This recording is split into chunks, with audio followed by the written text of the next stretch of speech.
This podcast is part of the Deluxe Edition Network. To find other great shows on the network, head over to deluxeeditionnetwork.com. That's deluxeeditionnetwork.com.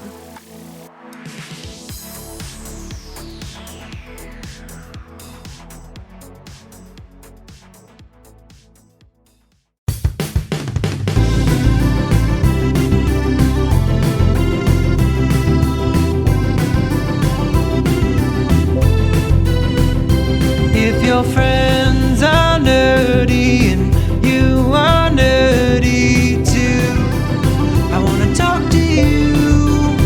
Friends Talking Nerdy. Welcome to another episode of Friends Talking Nerdy, part of the Deluxe Edition Network. Head to deluxeeditionnetwork.com to find out about all of the lovely shows on the Den. This is Tim the Nerd, and seated next to me we have Professor Aubrey, and this week I think we have one hell of a fun topic. I think we do too. We're going to be talking about music, one of our favorite topics. Yes, it's kind of ingrained in the culture of this show that music is kind of like the lubricant that keeps it going. Yeah. And I think that that's true about life as well. Like, music is the lubricant that keeps it going. Like, if you can find music that makes you happy in that particular moment, it just makes everything in life so much easier. Well, having said that, it can also be good therapy if you find a good sad song. If you want a good sad song, if you're feeling down, a good sad song can bring out the emotions. And that, at the end of the day, can be a beautiful thing. Yes. Long term, not in the moment. I used to feel that way. Like, I used to listen to sad songs when I was sad to sort of get even sadder, to like relate to something else maybe that was sad. Now I cannot take it. Like, I cannot do that. I just can't feed into the sadness because it just makes me sadder. I can see that point too. I mean, because it is real easy to fall into a pool of, just self-pity and self-sadness and whatnot. You just end up making it to where you don't necessarily want to make the changes. You just want to just be sad. But we're not talking about that this week. Now, instead of having a very specified topic of list here, because we are doing a Nerdy 5, another one of our playlist episodes, what we wanted to do was just pick the 5 songs that are speaking to us right now and kind of give our explanation as to why we chose it and, talk a little bit about it. Both of us have taken the time to go through each other's list and listen to the tracks in question. And I think this will, at the end of the day, for our friends at home, you listening comfortably wherever you are listening to this podcast, we'll be able to get a little bit of an idea of what it's like to be Tim the Nerd or Professor Aubrey. Yeah, I think that's great. And the look on your face right now is just like, I didn't sign up for that. Anyway. Let us go ahead and get started. All right. How about I start things off for us? Sounds great. The first choice is a song that I first came across on Beavis and Butthead. Interesting. Yeah, it was from a German band called Accept, and if I had to compare them to anybody, it's like they're the German AC/DC. Mm-hmm. Yes. Yeah, and the track in question is Balls to the Wall. And, like, I am not familiar with any of their other songs, and I can probably guarantee that none of their other songs will measure to the epic pomposity in a beautiful way that this song is. But Balls to the Wall, just one hell of a fun song. I mean, I found myself over the past month or so just on my way to work, sometimes I'll just there'll be a track that catches my ear, and I'll just put it on repeat and play it again, and this is one of those tracks. Interesting. One of the things when I listen to the song, which is like, I agree with you, it's very AC/DC, very upfront rock and roll. You know what you're getting. What I thought was interesting was the album cover. Have you taken a look at that? Yes, yes. It's very provocative of the male form. Yeah, I think they were taking some cues from Rob Halford and Judas Priest, but with a lot less clothing too. Harry, And that like a close up on the genital area and fist. and the guy with the fist is holding balls. Yeah. So yeah, balls to the wall, people. But one thing too is, I've made it no secret that I'm a writer, and what I love to write is like action adventure stories. So sometimes in my head, like anybody that creates stuff, you'll just have ideas that come up. And to me, what one thing that I don't think the action adventure genre has really taken advantage of in any sort of a major way is utilizing women Mm. in terms of being the hero of the story or something Mm-hmm. like that. I mean, there are always going to be damsels in distress, and there's nothing necessarily wrong with that, but I want to see more like, Charlize Theron in Atomic Blonde where she's beating everybody's ass, Right. And I think this is like one of those types of songs that if it were used in an action movie starring a female lead, it could be one of those like for lack of a better phrase, reverse psychology type of deal. Because yeah, this is a very testosterone type of song, Mm-hmm. but applied to an action story with a woman in it, I think it could take on a different meaning, if that makes sense. Yeah, I think it could too. I think something that could balance out the masculinity of it would be great. Yeah, yeah. So Charlize Theron, I got the perfect story for you. Anyway, great song, and you'll be able to check it out on our playlist, which you can find in the show description here. It is available on YouTube, but how about you dive into your first choice? Okay, so my first choice is reflective of the fact that I just discovered this amazing artist in the last few years, really, even though they are more of a aughts, the 2000s kind of phenomenon, and that is Daft Punk. You familiar with Daft Punk? Yes, but are you? No, no, I'm being stupid. Yeah, I'm definitely familiar. I would not call myself a fan, but definitely respect them as musicians.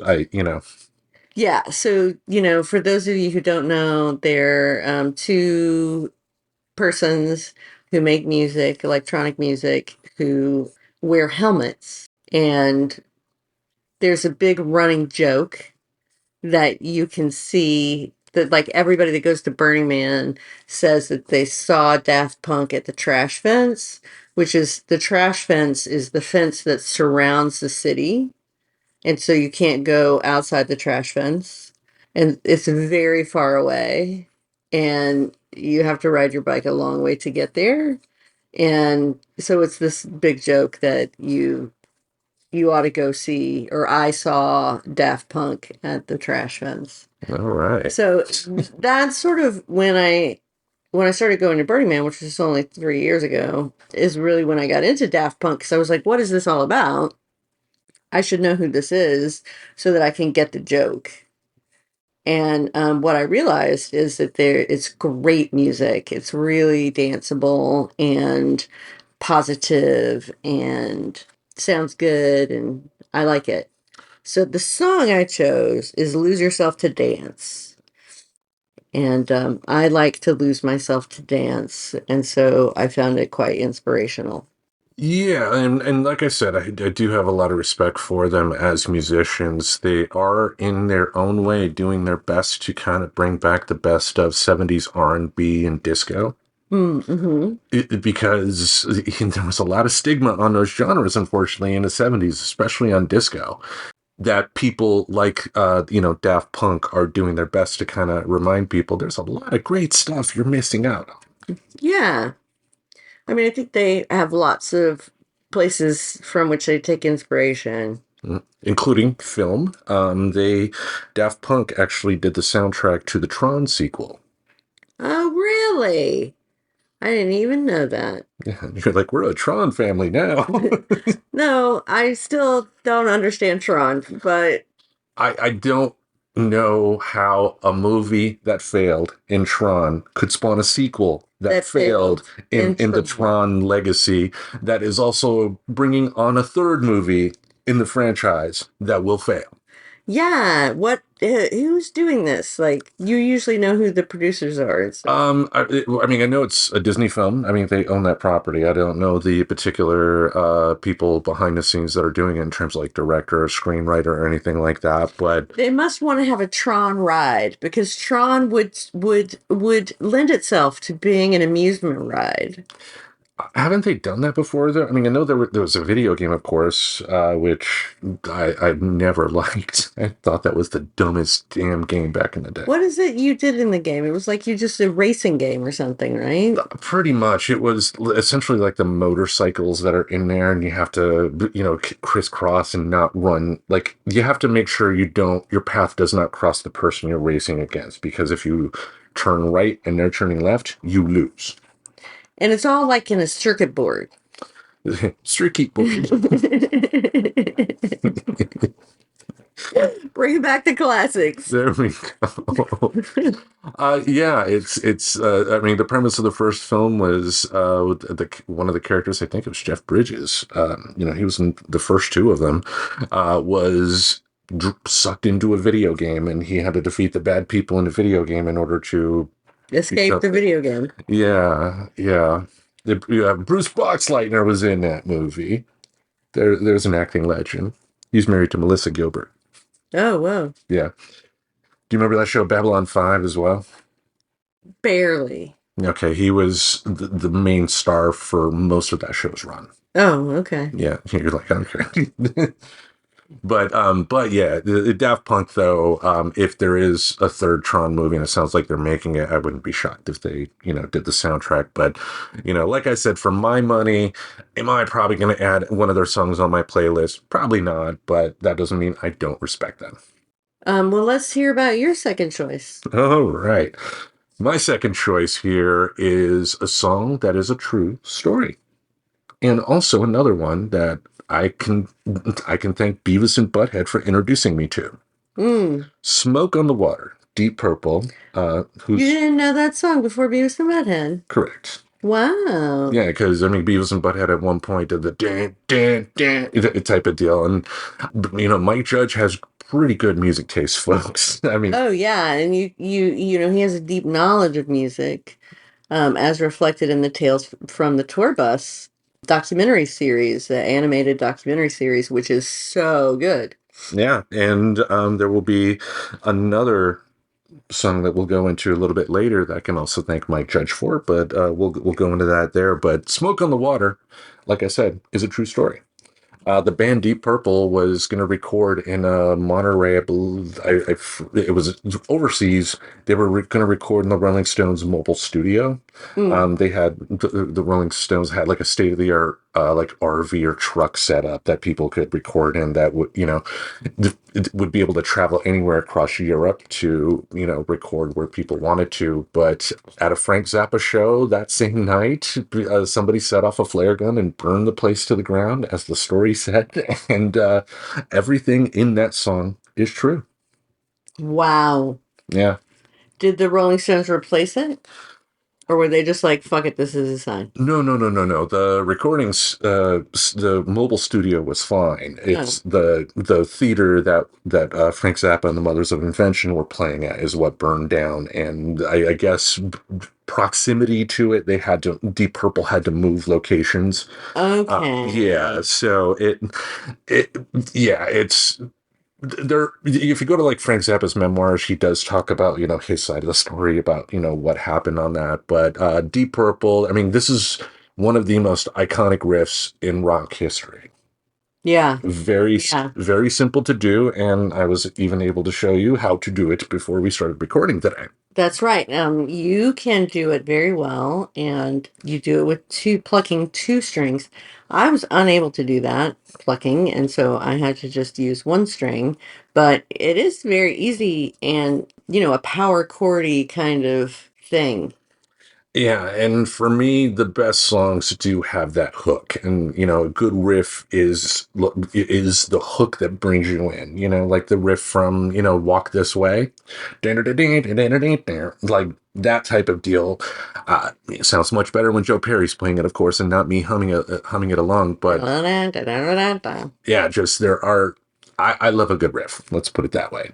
And that comes from it comes from like the blues heritage and whatnot. A lot more riffing on there compared to the folk tradition of just basic chords and Complex lyrics. yes, yeah. Yeah. But what are your thoughts on this particular song?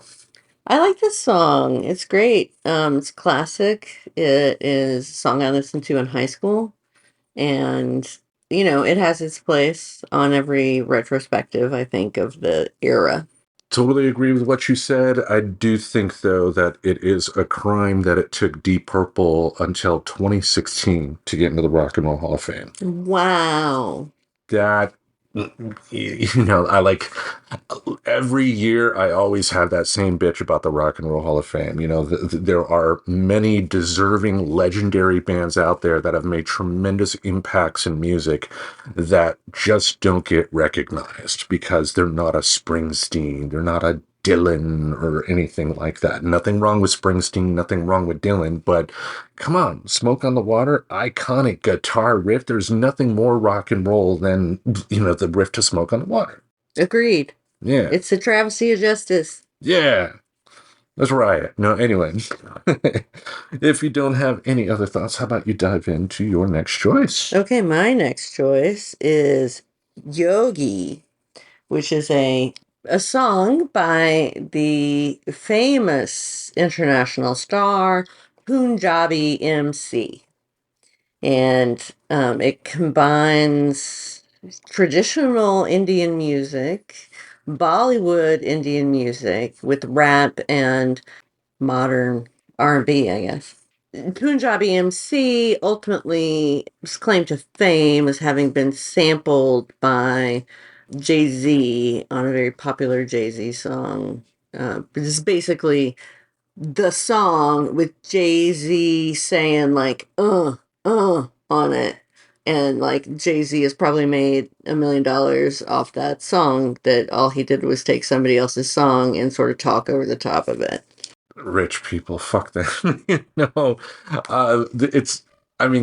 That reminds me of the time that Sean Diddy Combs was able to convince Jimmy Page to take the music from Kashmir and remix it into a song that was used on the Godzilla soundtrack in 1998. Whoa. Yeah, and Jimmy Page even played on the video, and it was, just like that movie, quite atrocious. Yeah. Yeah, because who in their right mind would have said, I want a Godzilla movie and I want fucking Matthew Broderick to star in that motherfucker. And I want Puff Daddy to myrtleize one of the greatest songs in rock and roll What'd you history say? in Kashmir. Murderize it? Myrtleize. Myrtleize. Yeah. What does that mean? Oh, fuck. I got it from, I got that from Looney Tunes somewhere. I'm going to myrtleize it. Oh, funny. Yeah. Anyway, just, wow. Just, yeah. Having said that, let's be clear, though, in regards to this particular song. Am I a fan? No. That is okay. But that doesn't mean I don't have respect for this person. Listening to this particular song, you could, it felt original, if that makes sense. It didn't feel like that, there were samples, it was like taking just somebody else's song and putting new words over it, if that makes sense. Yeah, and it's truly not. I mean, it's more of an original piece than that. Yeah. So definitely.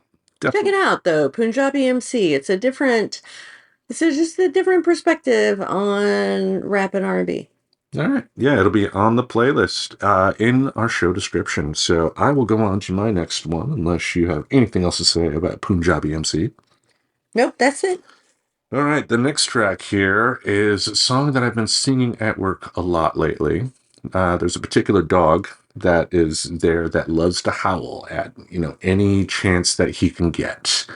Whether it be sirens that go by outside or somebody that's next door that's, moving a big truck or something like that, he'll like howl at the moon. So I thought, wouldn't it be the greatest thing in the world to get a dog to sing along with you to Werewolves of London from Warren Zevon?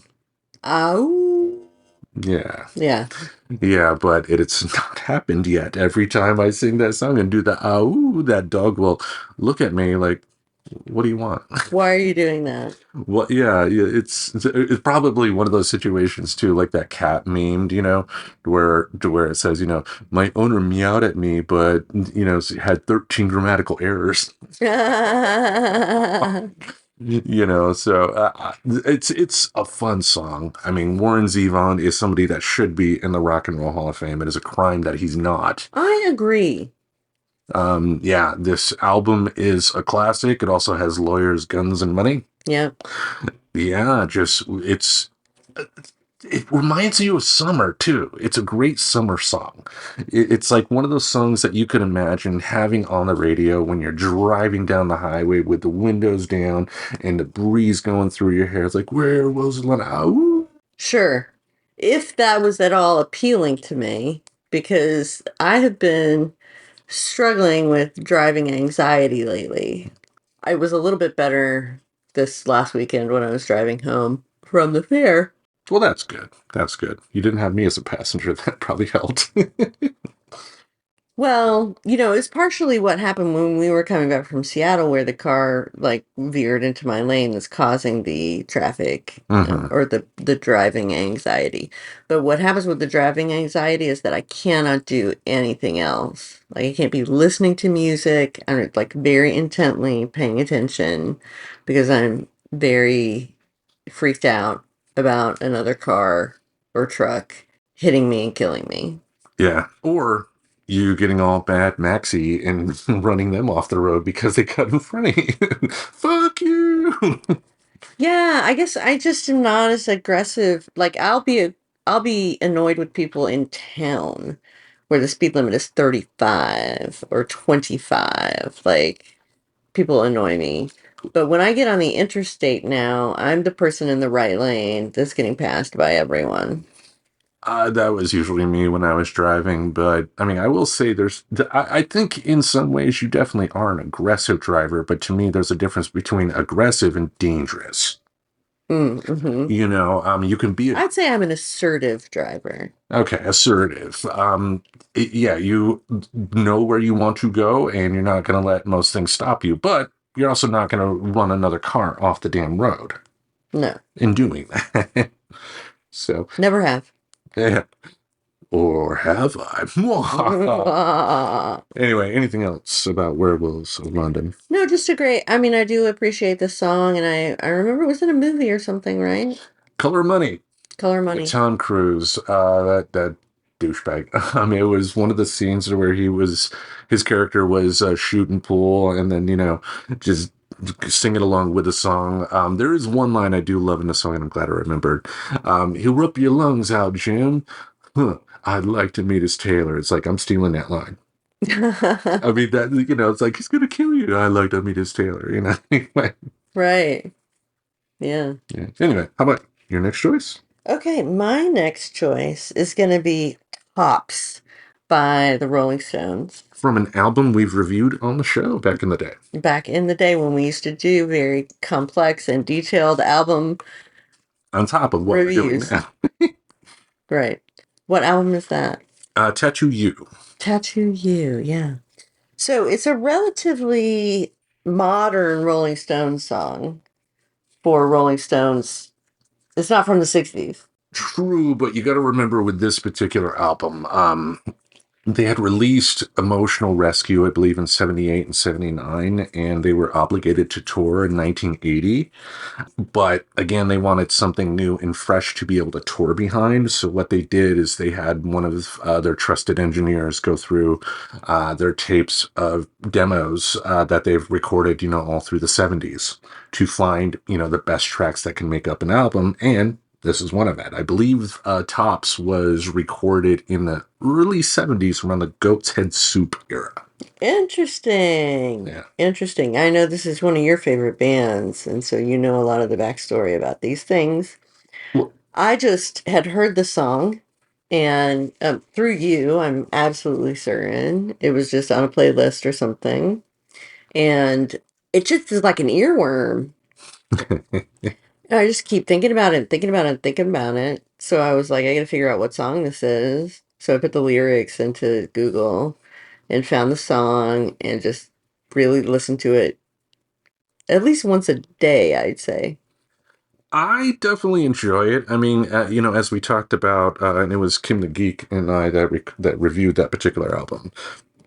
But when we reviewed it, we did acknowledge that the lyrics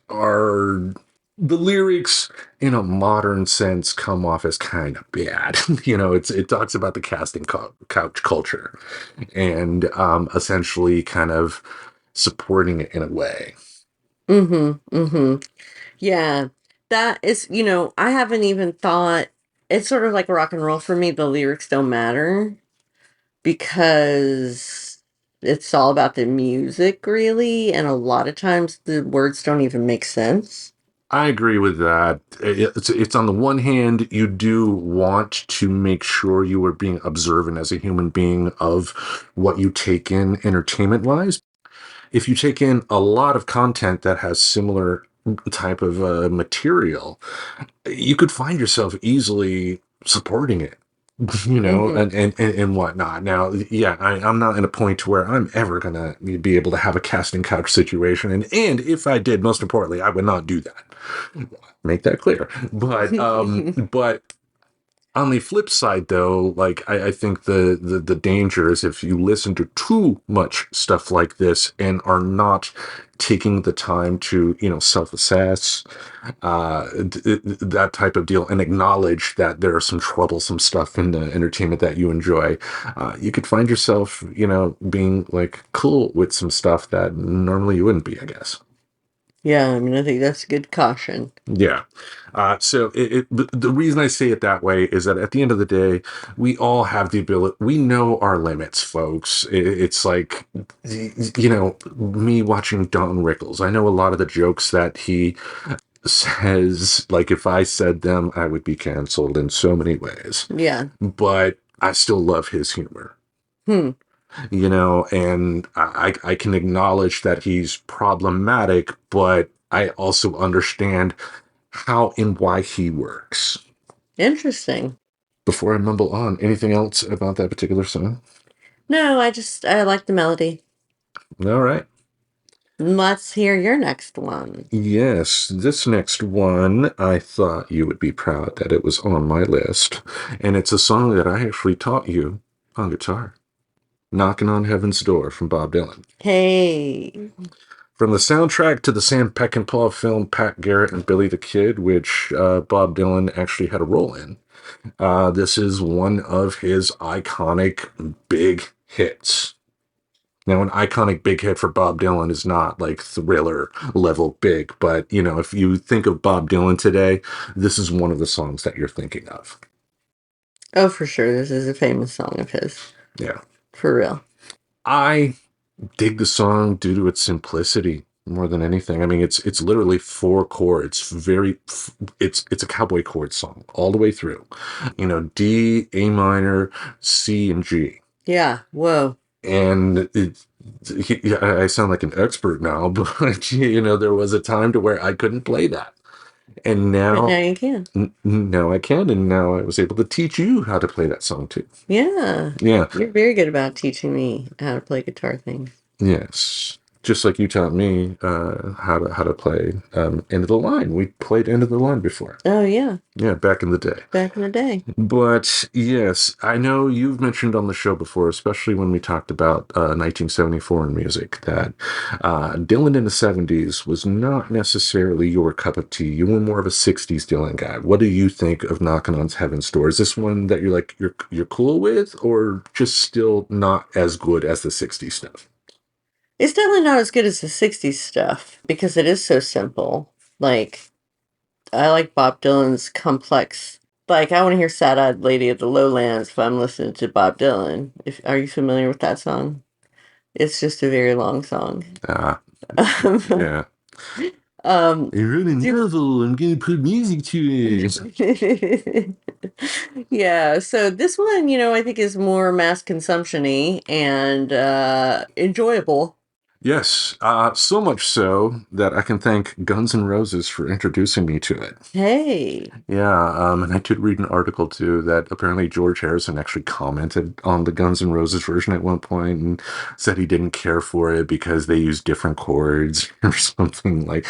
But his critique, though, was more of, this is my job, that's their job, and I can critique that. I think he's more, I would, he's more qualified to make that type of opinion than me. Let's put it Oh, that way. sure. Yeah. Yeah.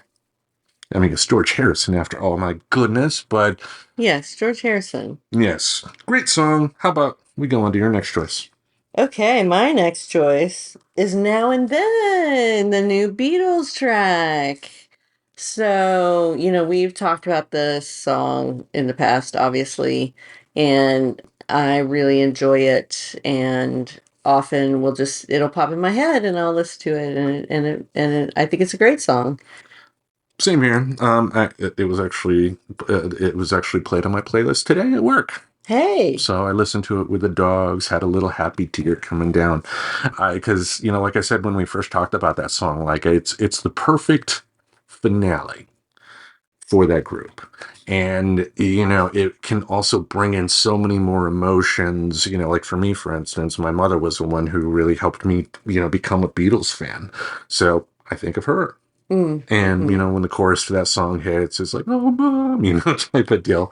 But just one hell of a beautiful song. And, Peter Jackson will always have, if there's anything I can do to help that man after what he did with the Get Back documentary and Now and Then, I'm there for him.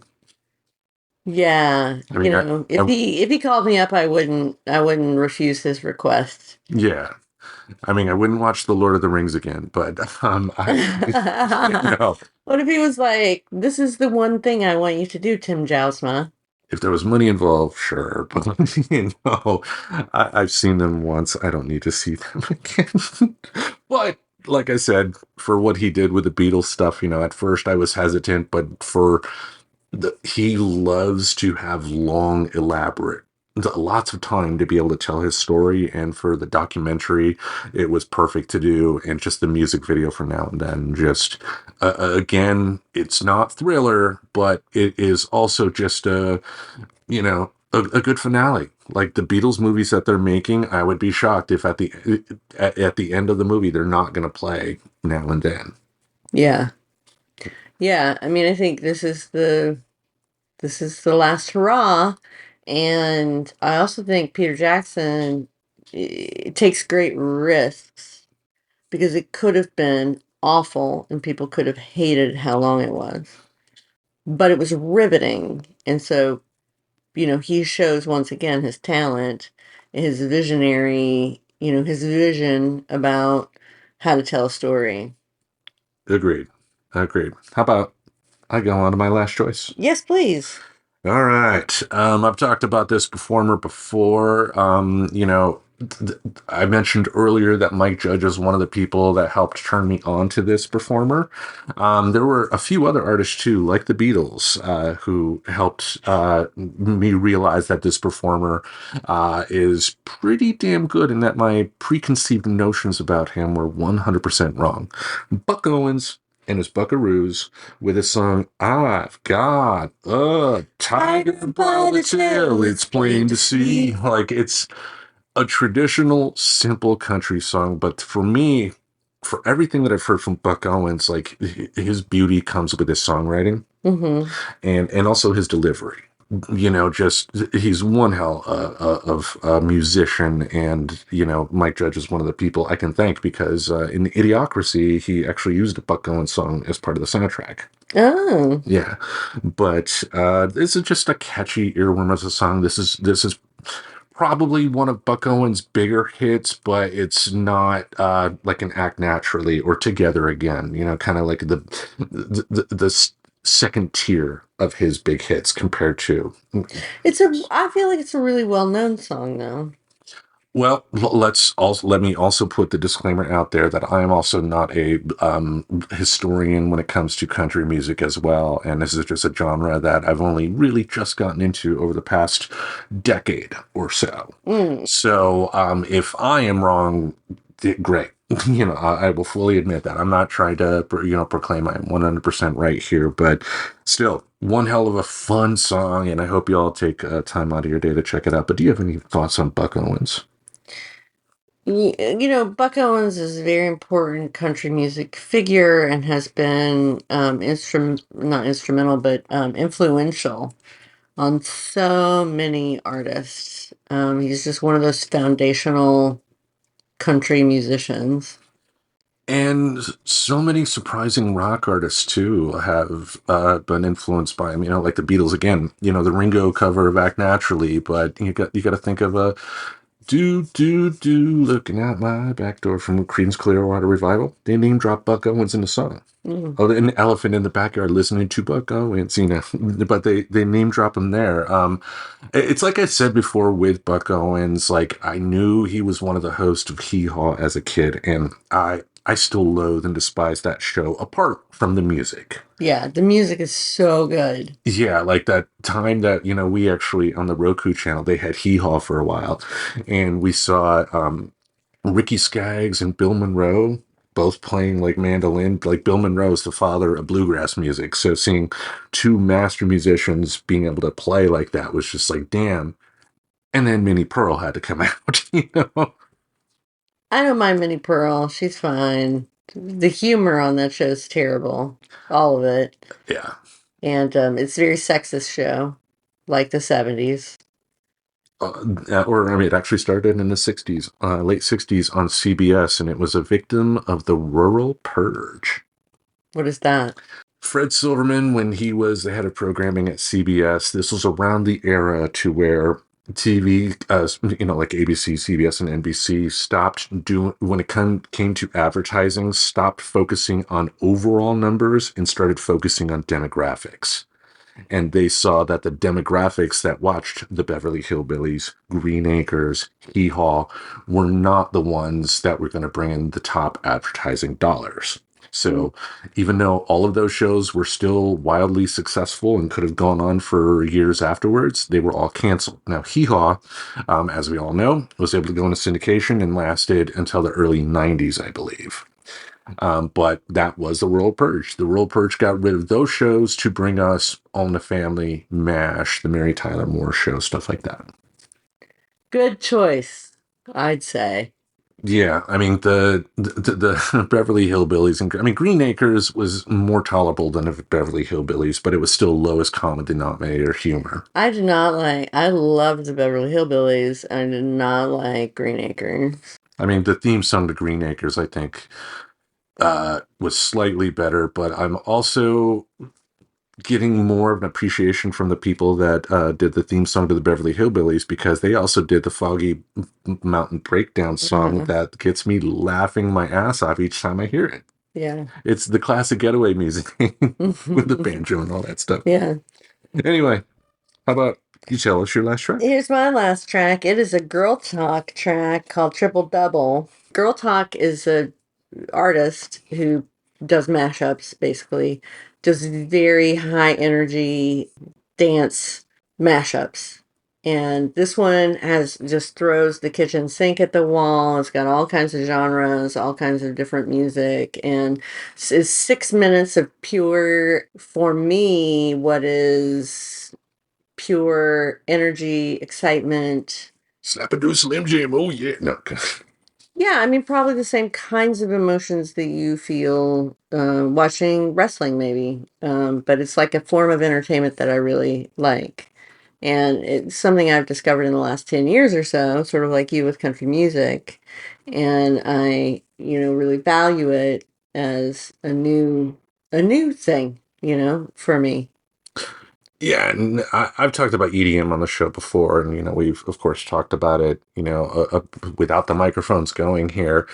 EDM is not the type of music that I'm ever going to put on a playlist or, choose to listen to while I'm walking, someplace or anything like that. Having said that, in a dance type of situation, that's a different story. I think to me, that type of music is best presented when there are other people that are gyrating around and dancing. Like, I don't think it was necessarily made for people to just, sit back in a lounge chair with a pipe and smoke and contemplate life while listening to that music. You have to get up and move. Yeah. You have to get up and move, and it makes you do that. Yeah.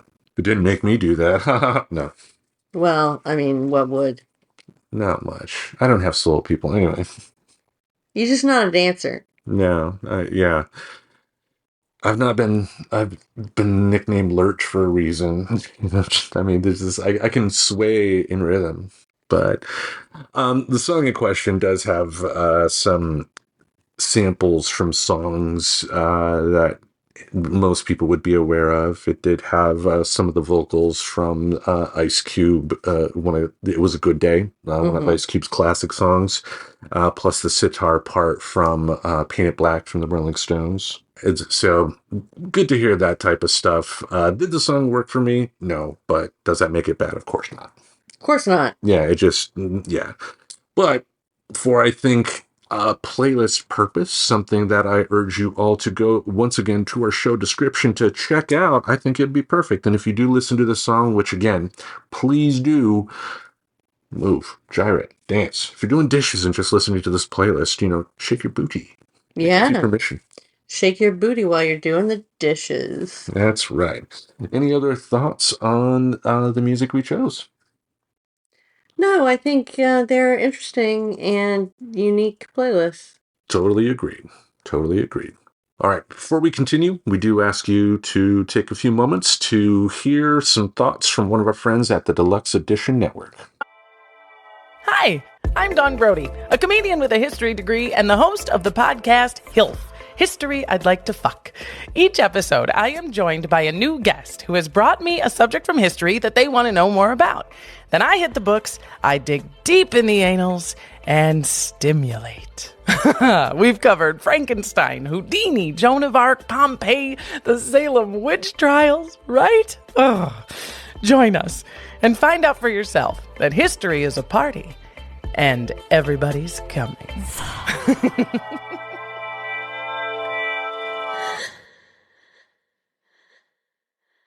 Professor Aubrey has a package in her hands that we have to say is quite delicious.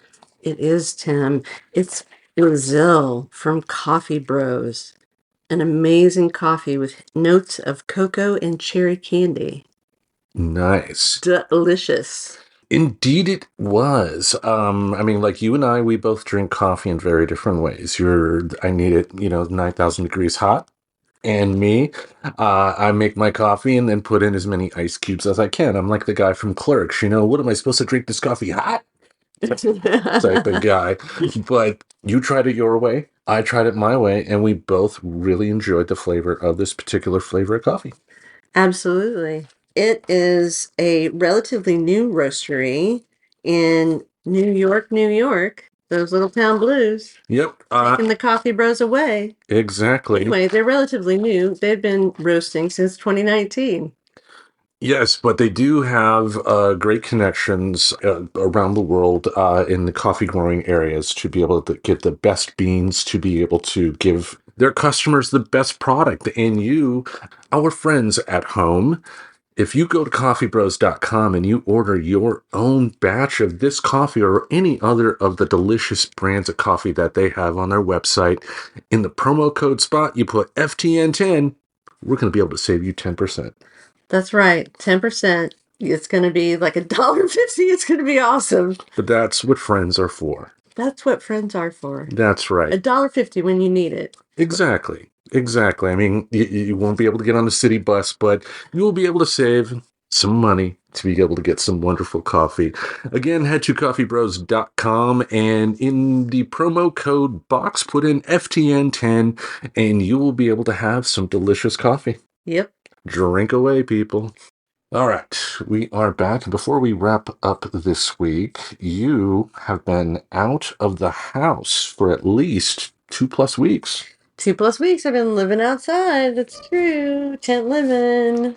Yeah, as we record this, this is the week to where you announced that you were heading to the Oregon Country Fair, and that is what you just got back from.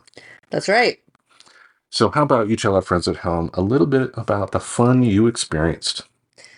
Well, I would love to. I had a great time at the Oregon Country Fair again this year, and some of the things that I love about it are being able to camp for so long and not having to worry about food. So if you work at the fair, every day that you work, you get 3 meals a day, in addition to a place to camp. So it's a basically a free vacation, though it does involve volunteering. But I like volunteering, so it works out for me. So, a couple of the memorable things. I had a neighbor who played music, and it was really good, and it was fun to listen to. I was so glad that it wasn't a terrible musician or somebody who played things I didn't like. Was it original music, or were they playing, songs from artists that you enjoy? I believed it to be original, or it's like hippy dippy jam band music that I've never heard. It's a B-side from Fish, man. But like he played guitar well, he sang well. It was fun. Then another thing about the fair is how much walking I did. So definitely 10 miles or more in a day, depending on what I was doing that day and how many times I had to walk around the fair site. It's 660 acres. So it is possible to walk a really long way. Oh, that gives me flashbacks to my job in Maine, working at the regional. It was a regional Costco type of place, one of those club type of stores. And yeah, I would come home, check my pedometer and the health app on my phone, and I found out I was walking on average about 14 miles a day. Whoa. Yeah, your body probably did not like that. No, no, it's like, why couldn't you get a desk job, fucker? A remote job or something, but it got me working out and it got me moving, and yeah, I needed to get out and move some. Mm-hmm. So I don't regret it, but just you'll be sore, you'll have lots of Epsom salt baths, and Yeah, I mean, I think it is a good ramp up. It wasn't as many miles as that, and it wasn't on concrete, and it wasn't carrying heavy stuff or using a pallet lifter. Like, it was pleasant walks through the woods. well, not having some bad cover version of Last Christmas I gave you my heart playing on loop repeat again, so you didn't have to endure that like I did. No, I did not. Yeah. Anyway, go ahead. Another thing was how hot it was. It actually got up to 109 degrees out in the parking field at OCF while I was there camping. And so it was very hard to stay cool. Basically, I had to lie naked in the tent with two fans running, two battery powered fans, and spritzing myself with cold water. And it creates this little swamp cooler on your body effect. Don't they have like little obviously it's too late now, but don't they have like little handheld fans that also have squirt bottle? Oh yeah, Sure. yeah. And some people had these. Also, some people had these things that look like headphones around your neck, but they're fans that blow directly on your neck. And that was quite cooling as well. I'll bet. Yeah, we had some of the three digit weather here as well. It was only just for a couple of day period, but man, that was fun with the dogs, inside. Let's put it that way. Yeah, I bet. Yeah. Anyway, what other memorable moments did you encounter? I went to a wedding. So a surprise elopement that no one was supposed to know about or go to. So sort of our group of people on my crew and friends found out about it, and it was another friend of ours. So we crashed the wedding, which happened at like 8 in the morning on the 4th of July, and it involved the bride wearing a big poofy ball gown riding in the back of this ridiculous truck that was decorated with red, white, and blue. And they got married in the bed of the truck out in the middle of the parking field at the Oregon Country Fair. Oh, man. So that was cool. And then finally, I got the opportunity to go to a neighbor's place and swim in their pond. And it was one of the weirdest places I've ever been. It was very like a liminal space between obvious life and the complete lack of persons. Like there was a bunch of trailers and a bunch of stuff on the ground and but no people around. Oh, man. And then the dock was so janky, and the ladder that you used to get in and out of the pond from the dock was broken, but like it was like fixed with a piece of rope tied to the dock. Everybody get the rope. Seriously, it was weird. And then the other way you got in and out of the pond was a ladder from that was just in the pond, I guess, to the bottom of the pond, sticking up out of the top of the pond. And that was all interesting. And then the getting there, there was it's a wetland with a pond in the middle of it. And so on part of the wetland, there's a wooden bridge, which was made out of railroad ties and was completely falling apart, completely rotting. And like you could fall through it at any moment. And it was like you had to walk where the rivets were because you knew that that's where the pilings were. And so it was like walking on a piling instead of a deck. Wow. And you know that I'm scared of heights. Like this was a situation where there were big holes and you could see through the holes down to the bottom of what you were walking above. And it was really scary, but I really wanted the experience of going with all the friends to the pond. And so I somehow did it. Peer pressure for the win. Well, I am glad you had a wonderful time there. I know when you arrived back home, you were beaming, just from all the happiness that you were able to accumulate and take in because, I think we've mentioned too that this is the type of year to where you essentially recharge your batteries. Being a professor with summers off, you can, have that time to say, I'm going to have 3 months of vacation, or something like that. And fitting in, stuff like this I know helps you out the rest of the year so much. So knowing how much it benefited you definitely made me happy. Yeah, I mean, it's a way of creating balance. And I don't just go on a 3-month vacation. Well, I do have to work during the summer, actually pretty significantly. And I'm looking at like a very tough work period for the next month where I'm hoping that I'm going to be able to get lots and lots and lots of things done. But it's to the extent that I'm sitting, as I sit here now, as we record this, I am thinking about all of the things that I need to do and how I'm possibly going to get them done before the end of the summer. Ooh. So I just don't want people to get the idea that I just lay around and go on vacations during the summer, because that's certainly not the case. I know. I was not trying to imply that, so thank you for clarifying. Yeah. All right. So glad you had that experience. We did want to end this week kind of acknowledging the passing of some pop culture icons. Yeah, quite a few have passed away recently. Yeah, we'll go through 4 of them here. Number 1, Shelly Duvall. I was just commenting to a friend of mine the other day about how Shelly Duvall was pitch perfect casting as Olive Oil. I was just thinking about her as Olive Oil. It was so great. Yeah, the movie, I tried watching it again. It's on Pluto TV on demand, so free to watch with commercials. It still doesn't work for me, even though Harry Nilsson did the soundtrack, and you have Robin Williams as Popeye. It's just Robert Altman was a weird choice as director for that particular film, but Shelley Duvall as Olive Oil, pitch perfect. And you feel absolutely sick to your stomach, though, about her career because, like, one of her famous movies, of course, is her role in The Shining. Yeah. And hearing about the mental torture that Stanley Kubrick put her through, just horrific, and how much that damaged her mental health. Oh.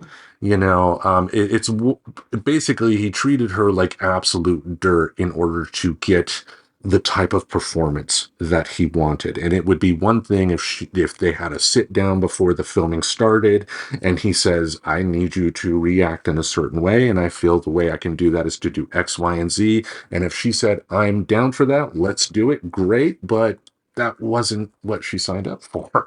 She signed up to do a role in a movie and then ended up having her mental health damaged for the rest of her life, unfortunately. Yeah, that sucks. Yeah. Yeah, but she was able to do a lot of great work. And think of, because of what happened in The Shining, she did purposely make a transition from doing adult films to children's shows. Like Mother Goose Tales. I forgot the names of the shows, but like lots of stuff on the Disney Channel to where they would do Mother Goose type of stories, and she would have some of her famous friends come in and recreate them in sketches for like the Disney Channel back in the day when you had to pay for the Disney Channel. Right. So the only time I was able to watch it as a kid is when the Disney Channel would have a free preview. I never had the Disney Channel. Back in the, I mean, it's not even good now, but it's back in the day, it wasn't even good because they only showed like classic cartoons like early in the morning for Masterpiece Theater. Mm-hmm. Masterpiece Theater. Yeah, I mean, I wanted to watch Donald Duck cartoons, but no, we had to watch 1950s, Mickey Mouse Club crap. But anyway, Shelley Duvall, great actress, done a lot more, obviously, than just Popeye and The Shining, so definitely check out her work. Another person that passed on, Richard Simmons. So sad. I was very close to Richard when I was a young person. Yeah, I mean, for people of our generation, when we were kids, he was on TV Right all the before, time. and he had his own hour-long show that was right before Donahue in a great time slot. Yeah, and through the years after the 80s with the big fame, and he was still in the public eye a lot. I remember him a lot from his guest spots on the Howard Stern show, for instance, which didn't always go the way Richard wanted, because Howard was a dick back in the day. But And I could definitely see Howard pushing his buttons. yeah, Yeah. yeah, but at the end of the day, like Richard Simmons, like as a kid, I thought he was annoying, and yeah, I'm not his biggest fan or anything like that. But knowing how much he helped people, just kind of like Dolly Parton, I guess. You understand him the older you get, and the more you understand him, the more you respect him. Yeah. Yeah, so sad that he was gone. Somebody else, major icon in the 80s that got a lot of us talking about sex. Dr. Ruth Westheimer passed away. Mm-hmm. Love Dr. Ruth. Yeah, I mean, it was treated as a joke in pop culture. Like you would see people imitating Dr. Ruth on Saturday Night Live and everything like that. But I would have to say, she was one of the people that made it okay for people to talk about sex more openly. Absolutely. She was one of the people that normalized sex. I think that conversations about sex could happen Yes. and not be sexy conversations. Yeah, exactly. So definitely somebody who did a lot of good in the world. Last but not least, Shannon Doherty passed away a day or so ago as we record this. She was 53 years old. I know she was dealing with cancer. So sad news there. I mean, I remember her back when she was on Little House on the Prairie. Oh, wow. Yeah, I mean, that was her. I didn't remember her being on Little House on the Prairie, but when I watched the reruns, I was like, oh, that's Shannon Doherty. Yeah, she basically they brought her in once Melissa Gilbert became an adult because they needed another kid, Right. type of deal. But she went on to do this Wilford Brimley show called House for a while in the late 80s, and then the early 90s, this little show you may have heard of called Beverly Hills 90210. Yeah, that was her, her big break. Yes, and for people like me, though, that led to her being in Mallrats, to where you would have people walk by her character in that movie and say, Brenda? And she'd go, Dick? Walk out, you know. But yeah, I think the reason people really pour their hearts out when it comes to, quote unquote pop culture figures passing away like that is, especially the older you get, those people passing away are the markers that time is moving quite fast. Yep. She was only, what, 3 or 4 years older than me? 3. 3. Yeah. But she has a legacy that's still going to be out there. Like that. Yeah, I think that is the big thing to remember from the people that we lost here. Like, to paraphrase Dr. McCoy from Star Trek 2, they're not really gone so long as we remember them. Yeah, I mean, I get that quote is a way that people try to comfort themselves about death or to believe that they will leave a legacy. But not everybody leaves a legacy. Like, I'm not going to leave a legacy. I don't have any children. Nobody's going to remember me. And I'm going to be just as dead as these people are dead. And I guess I'm just at this point in my life, like seeing death as this real thing that is going to happen. And to me, let's just face it, instead of always trying to convince ourselves that we can escape it somehow.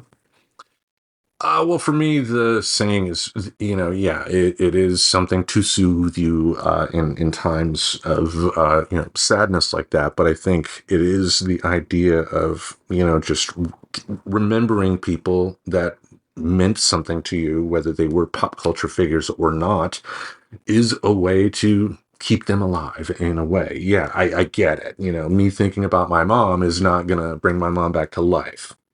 I get that. And 100 years from now, most people are not going to be talking about my mother. Most people won't even know she exists. 100 years from now. You get... Well, I'm just saying, I got very into my family history and I went back that far. But, it was hard to do.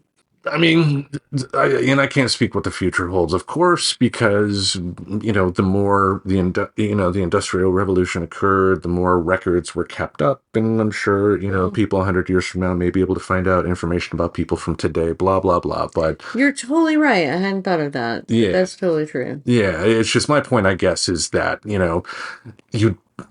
to your point where you were talking about you not having a legacy, you don't know that. Think of, every positive thing you've done in terms of your environmental law work or your teaching work. You have left a legacy. Are they going to have a parade when you pass on? Are they going to have a national holiday? Maybe not. Probably not. Not. But, but that doesn't mean you don't have a legacy. Well, it is, I mean, it's a comforting thing to think that you would live on in someone's memory. Well, and yeah, you can't guarantee, because on the planet now, there are estimated 7 billion plus people. Yeah, not all 7 billion people are going to be remembered for ages and ages and ages. People are going to slip through the cracks. I get that. Enough moralizing. How about we wrap things up? Okay. That sounds great. We always like to, bring issues that you might disagree with us and we might disagree with each other. And, just it hopefully it helps people think about stuff. Exactly. That's what friends are for.